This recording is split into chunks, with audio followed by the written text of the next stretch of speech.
¿Sabías que San Agustín es la ciudad más antigua construida por los europeos en Estados Unidos? Fue fundada el 8 de septiembre de 1565 por Pedro Menéndez de Avilés, en una villa de indios Tibucúa. El propósito era darle más control a la corona española del territorio y remover a los colonos franceses. La vida de la ciudad no fue fácil debido a los constantes ataques de piratas y de las fuerzas británicas. El castillo de San Marcos, la fortificación principal de la ciudad, fue construida en 1695, de coquina en vez de piedra o ladrillo. La coquina era ideal porque absorbía los impactos de los proyectiles lanzados por los cañones enemigos, lo que le permitió a los españoles en más de una ocasión resistir varios asedios. El fuerte pasaría a ser parte de los ingleses después del Tratado de París en 1763 y volvería a ser parte de España en 1783, para luego terminar siendo usada por las tropas americanas después del 1821. Hoy el sitio es un museo. Uno de los lugares más importantes de la ciudad de San Agustín es el Parque Arqueológico Fuente de la Juventud.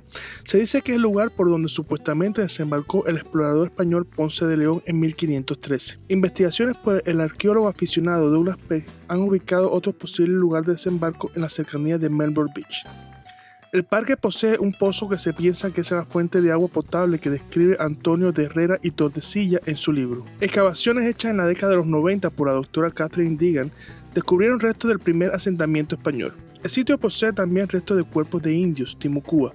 En 1927, Walter Fraser compró el sitio para plantar cítricos. En 1934, un jardinero, mientras que excavaba para plantar, encontró restos humanos y enseguida llamaron a las autoridades, lo cual establecieron que los huesos eran mucho más antiguos y databan de un enterramiento aborigen. Estudios por la Smithsonian descubrieron que se trataba de los primeros nativos evangelizados, alrededor de 4.000 de ellos. Después de 40 años, los restos de los nativos ayudaron a localizar la primera misión construida en Estados Unidos por los franciscanos, en 1587, a la cual llamaron el nombre de Dios. Los restos de los nativos volvieron a ser enterrados en 1991, después de una misa formal.